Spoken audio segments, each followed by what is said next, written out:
In essence, Hamas has got every right to defend itself from occupation and every right to fight back to the occupation. I think that this time round, people are fed up with this genocide of killing and deliberately killing whole families by bombing the houses down over their heads in morning, noon, and especially at night when people are trying to get a bit of sleep.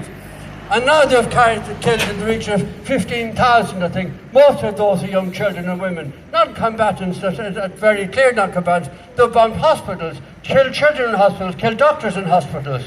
This cannot last. Humanity, if humanity allows this to happen, then we are all doomed, that is for sure.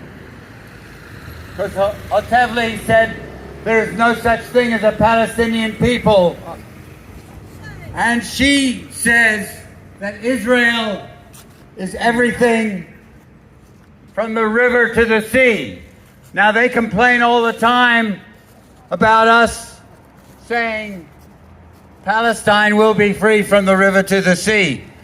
But it is the Israelis who believe deeply that they're going to try and take everything from the river to the sea. And that's part of what they're doing in Gaza, is trying to drive people out so they can have that land. It's a land grab, among other things. I am absolutely committed to justice for Palestinian people, for people of Sudan, for the people of Yemen, for all of the people who are facing the war that is caused by the occupiers. And the occupiers are many and varied. And a big source of them is right here in this country where I just happen to have been born.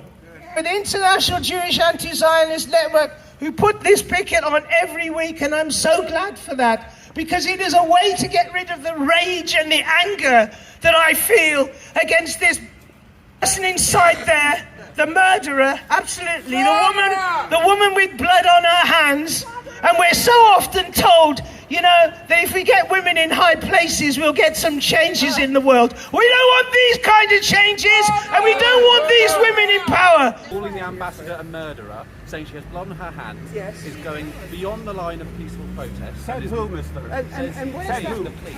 No, you're not the police. You're just an That's not police policy. I'm explaining to you. These are my weapons, my word. Is that what you're saying? What I'm explaining to you is it goes towards intimidation. Police commissioner makes that clear. It's not true. The police commissioner makes that clear on this issue. You have no legal right. No, you have legal right. No, I've you don't. explained to you that if you continue to state these things, then there may be conditions imposed upon the protest, all right? The ambassador has the BBC, the ambassador has ITV, the ambassador has a whole set of people to say what she likes about Palestinian people. And she has said some dreadful things. And you have done nothing against her. Nothing. She is definitely not on the side of Palestinians. She's on the side of genocidists. And we have every right to say that. And we're certainly not being covered by the BBC. Okay, I'm really proud to be here with my Jewish brothers and sisters and other protesters to protest this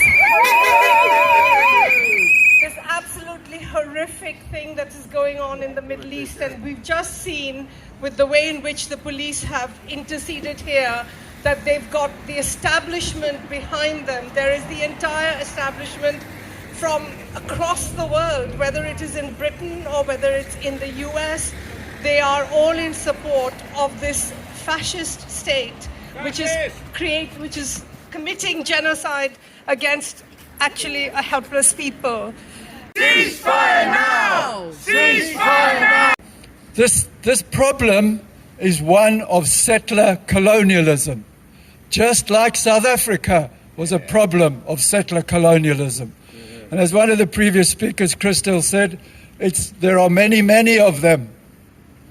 And what do settler colonial regimes always do and always end up doing?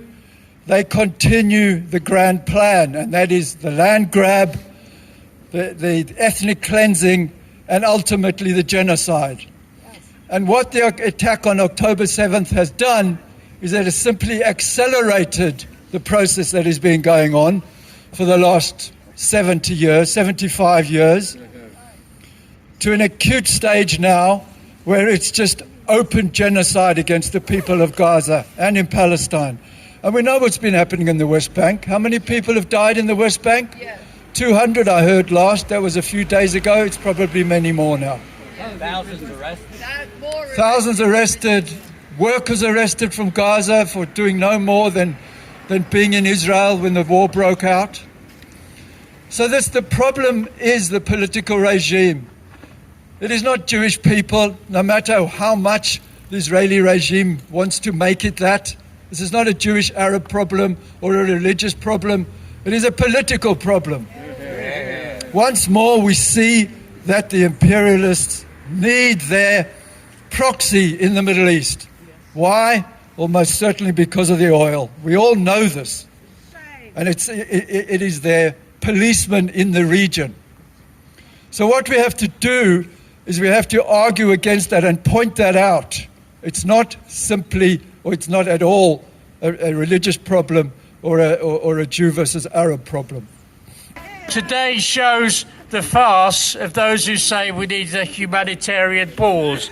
So you let a few lorries of aid in, and then you start killing people again. Great, wonderful. We need to keep up the pressure for a ceasefire, to an end to the killing. What we have is the Western media, Western governments discussing not stopping the killing, but who they're going to allow to run Gaza once everybody's dead. Whether it's going to be another country or whether it's going to be Israel, whatever. Of course, the media don't mention that the people who've stopped elections happening amongst the Palestinians in recent years is Israel. Nobody else, it's Israel. They've stopped the Palestinians deciding for themselves who they want to run their part of the country.